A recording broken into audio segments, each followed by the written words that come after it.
Hi, I'm Dan Finfrock, and I am a pastor. I've worked in the ministry for 49 years, and I'd like to just share a little bit about my story. It started long ago. I'm over 70 years old now, and I grew up on a farm.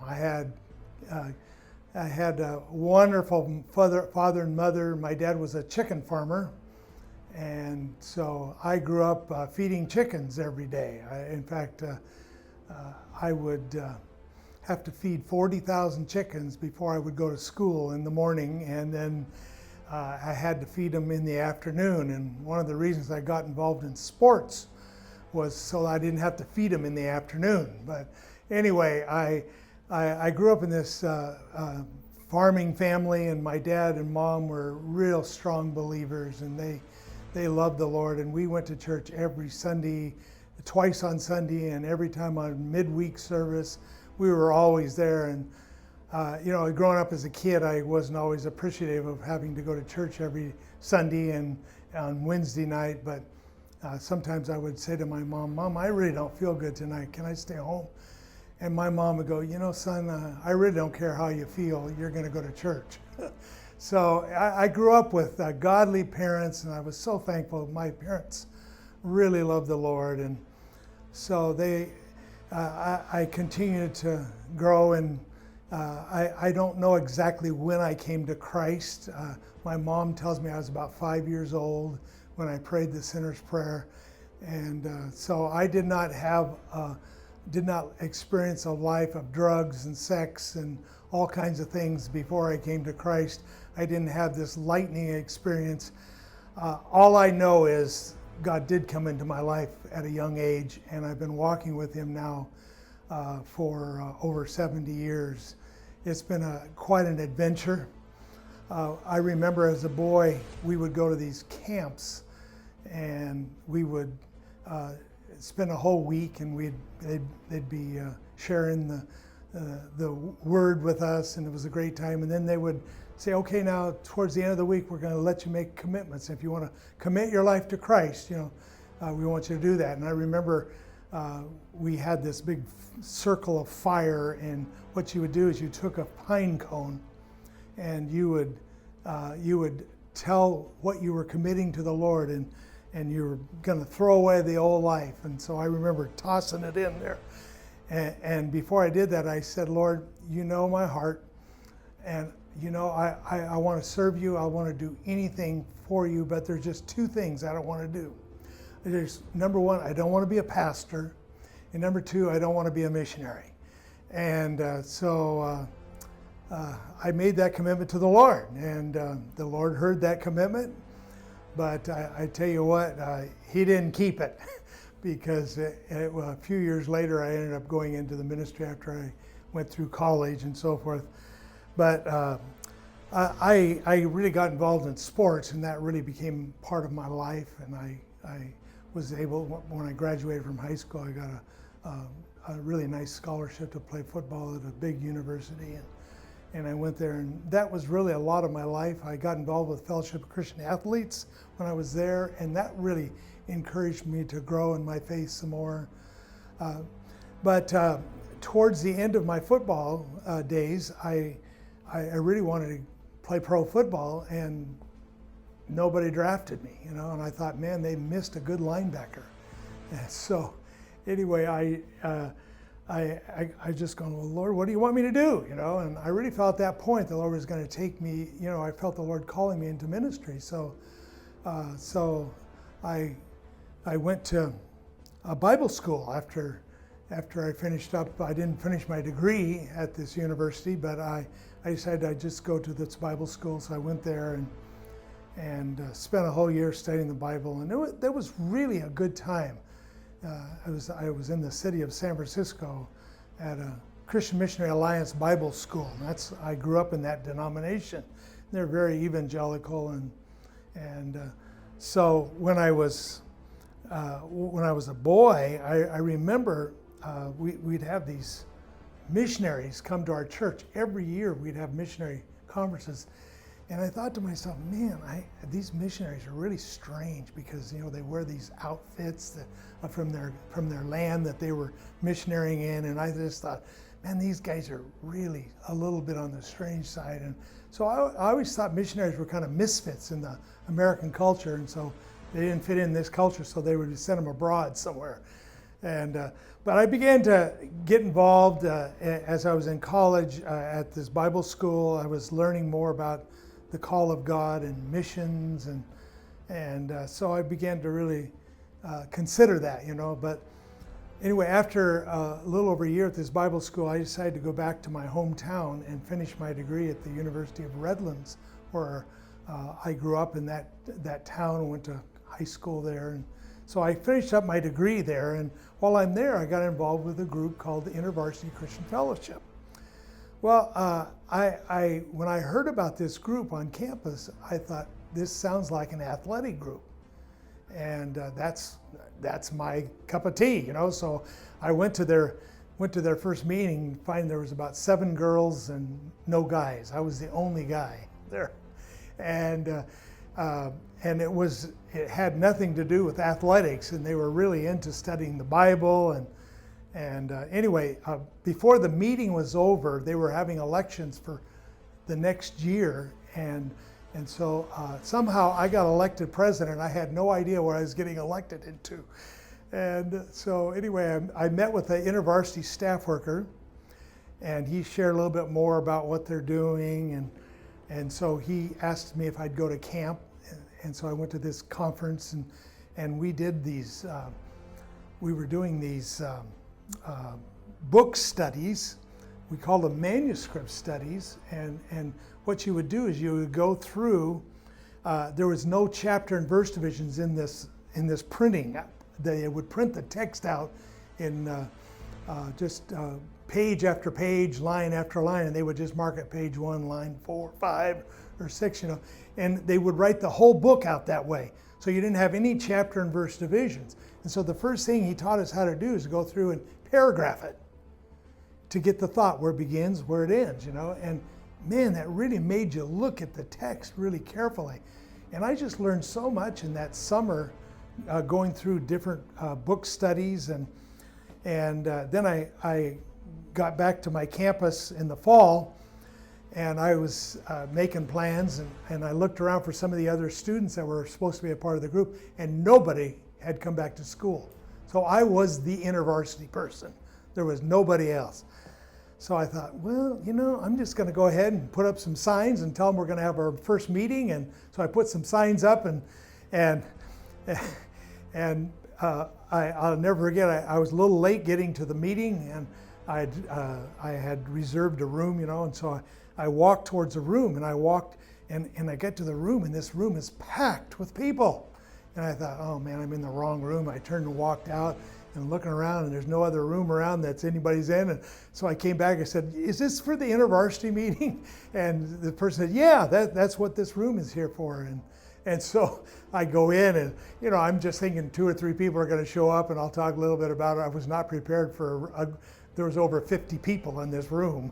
And so anyway, I started sharing a little bit about what my vision was, and I'd like to see God just really work on campus and so forth. And so that was the start, and I said we'd have a meeting on certain days. So we started meeting, and this InterVarsity worker would come out and do some Bible studies with us, and it was okay, and things were going okay. But we realized we needed to pray for our campus. And so we started a prayer meeting once a week. So we were praying once a week, and we'd get a number of kids out, and we'd have our prayer meeting.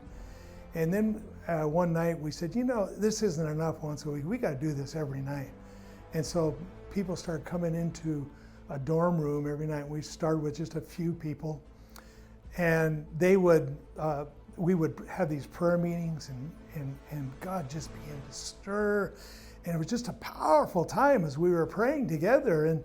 And then one night we were in the middle of the prayer meeting, and this person just starts to cry. It was a girl. She was just crying.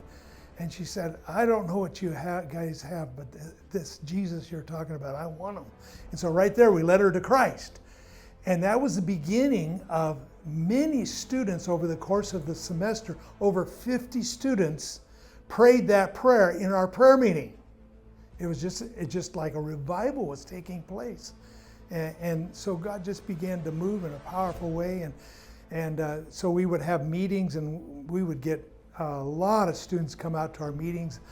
I invited Pastor Chuck Smith to come out from Calvary Costa Mesa, because some of the students in our group were from his church, and I had never met him before. And he came out, and he just plunked down on a table, and he had opened his Bible, and he didn't even read it. He was just quoting it from memory, even though he had it open. And then he would go through those verses, verse by verse, and it was just incredible. And I just learned so much as he was teaching the Word. I just really liked Pastor Chuck. We invited him several times, and he would come out from Costa Mesa. And anyway, God was just stirring on the campus, and we were experiencing just a neat revival. And from that, a number of students eventually went into the ministry. I know of at least 10 guys that became pastors from those days on that campus there. But anyway, the Lord was stirring my heart. I finished up my degree, and the InterVarsity worker said, hey, why don't you consider going on staff with InterVarsity? Now, I had gotten my degree I had a triple degree, because I was one of those students that crammed 4 years of college into 6. And it took me a long time to graduate. And so I had a degree in history, religion, and physical education. And really what I wanted to do is I wanted to coach and teach. And that was my goal, is to coach and get people, work with young people and so forth. But I just, I had this offer to work with InterVarsity. And I had already had an opportunity to coach one season at my home alma mater, where I had graduated from high school. And I really enjoyed it. And in fact, I had some Bible studies with my players, and I led a number of them to the Lord. And it was such a fruitful thing. And I thought, man, this is what I want to do. But there was this calling about InterVarsity that really attracted me. And so I ended up going on staff with InterVarsity for 6 years. And it was during this time I began to really understand the inductive system. And it wasn't something, they didn't have a manual, but they taught you this systematically, inductive Bibles, how to observe and how to interpret and how to apply. So it became a way of life for me. And so I was teaching students the same thing. Well, I continued on and for 6 years, and then the Lord opened the door for me to get into a pastorate in Redlands there. Church asked me to come on staff as an assistant pastor, and so I did, and worked with them for a while. And then the Lord led me to a second church in Redlands, and I worked with them for a while. And then the Lord led me to a third church, where it took me to Austin, Texas.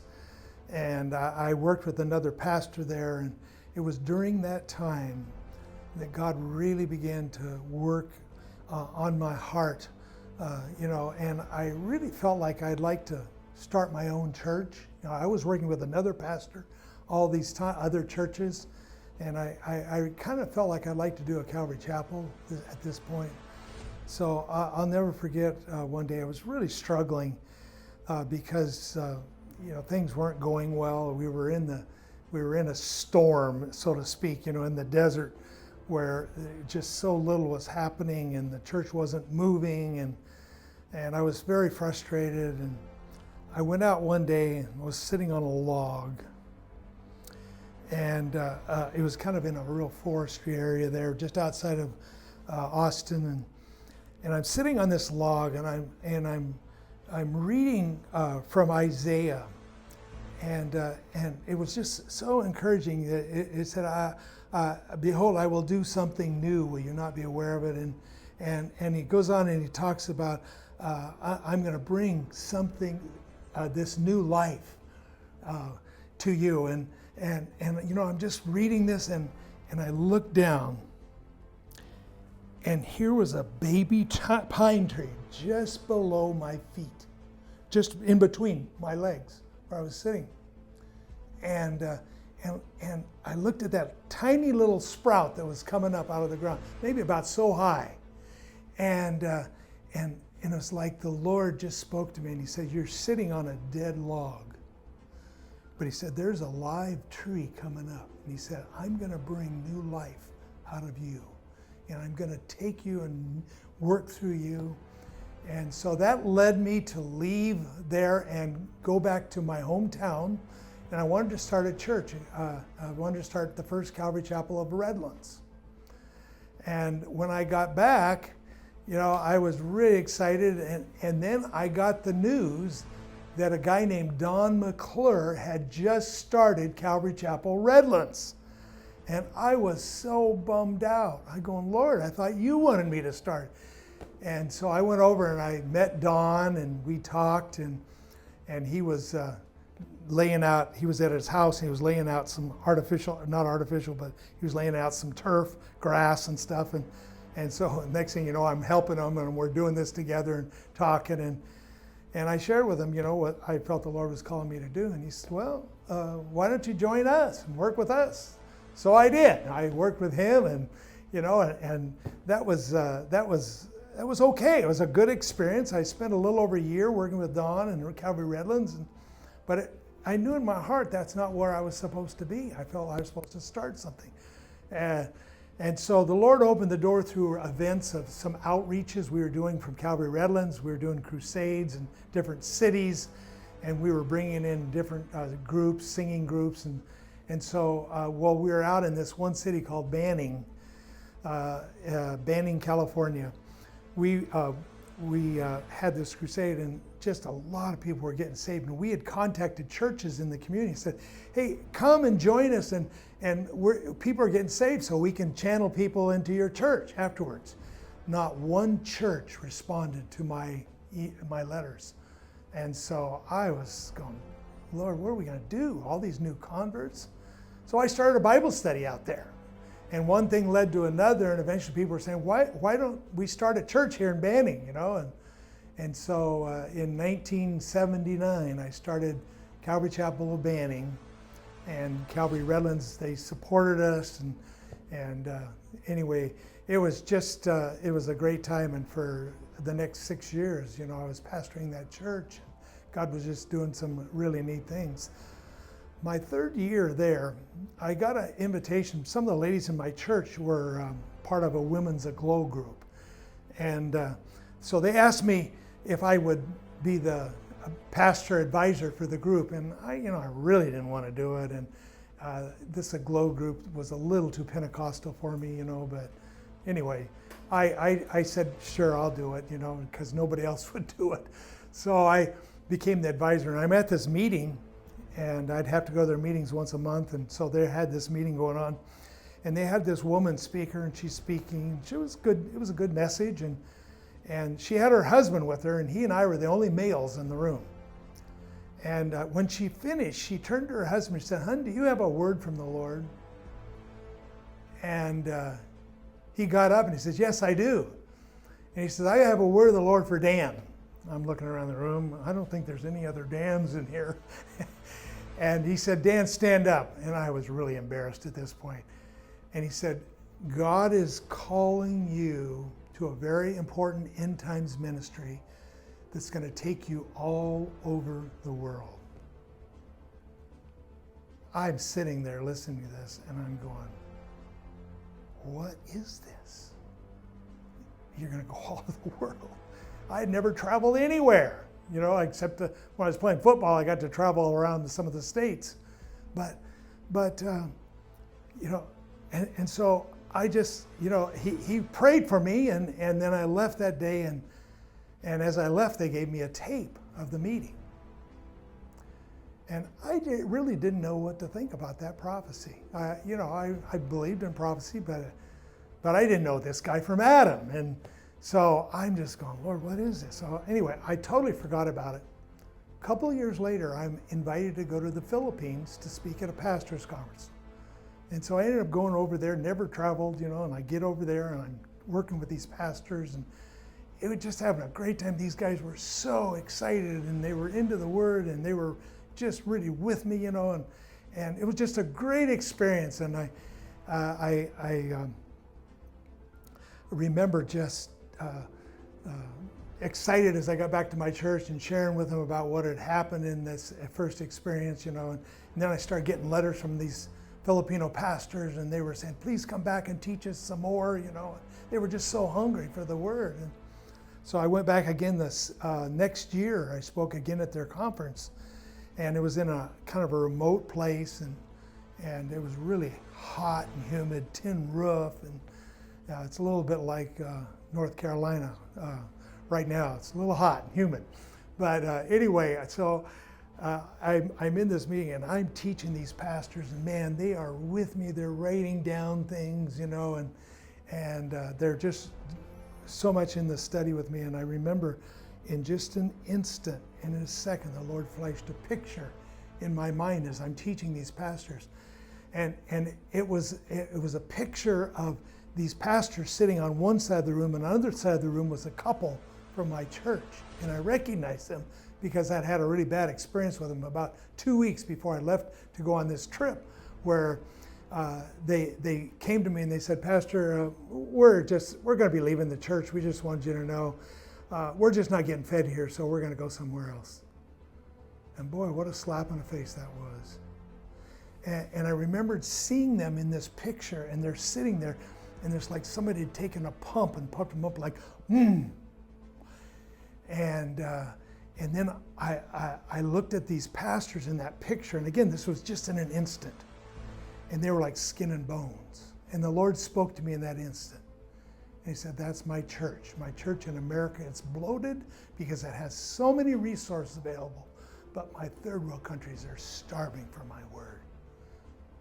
And that was the beginning of the Lord implanting in my heart a vision to leave my church, which was not a popular decision. I'd led a lot of these people to the Lord. And I was to leave my church, and I was to take my 3 kids and my 1 wife, and we were to move to the Philippines and begin a training and equipping. So a good friend of mine happened to be another Calvary Chapel pastor who was also interested in going into the Philippines, and so we kind of went together. He started a church in Manila, but I went to the south, and I began this training program with pastors and leaders, and it was just incredible, the hunger for God's Word. Well, in this time, I realized, how do you teach a pastor? Sometimes they didn't even have a copy of their own Bible. They would borrow Bibles. I saw one Bible that the guy literally had copied portions of the scriptures, handwritten Bibles. And how do you teach pastors who don't know, don't even have their own Bible to study, the Word? Well, I knew inductive Bible study, what I had learned in college and what I had taught to students in college for those 6 years was perfect for these guys, because you don't need commentaries. You don't need outside research. All you need is a good Bible. And so I put together a course of all that I had learned through InterVarsity, and we put together a manual, and this manual is we began using all over the Philippines. I taught thousands of pastors over the years. It was just a great time, and then the Lord began opening doors to go to Thailand and go to some other countries. Then eventually the Lord opened the door. We went back to America, and I started going into Russia and other places. And one thing has led to another over the years. I've now been in 55 countries teaching inductive Bible study and training thousands of pastors. We have workers in multiple countries. They teach exactly what I teach. And this system of Bible study, I had no idea what God wanted to do. But the amazing thing to me was that God took somebody, and I was a lousy student. But when I learned inductive Bible study, I became a good student. And here He's taken somebody that's a lousy student, and He's taken them all over the world, and He's teaching people how to study. Now, if that doesn't tickle your, a little bit, to think, here's a guy that was a terrible student, and now he's teaching people how to study the Word of God. And the point that I want to leave you there is that God can use anybody.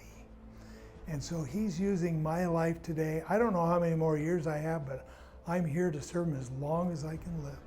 And I want Jesus to be glorified in me, and I want to keep training and equipping. And so that's what I'm doing. And we've had a great week here in Clayton, Calvary Chapel, Clayton. I've really enjoyed the time working with participants and teaching them how to study the Word, and then how to prepare their Bible studies, how to prepare their sermons. That's what we were doing in these third world countries with pastors, teaching them how to teach the Word of God systematically, line upon line, precept upon precept. So may God bless you, and hope this encourages you. He can use anybody.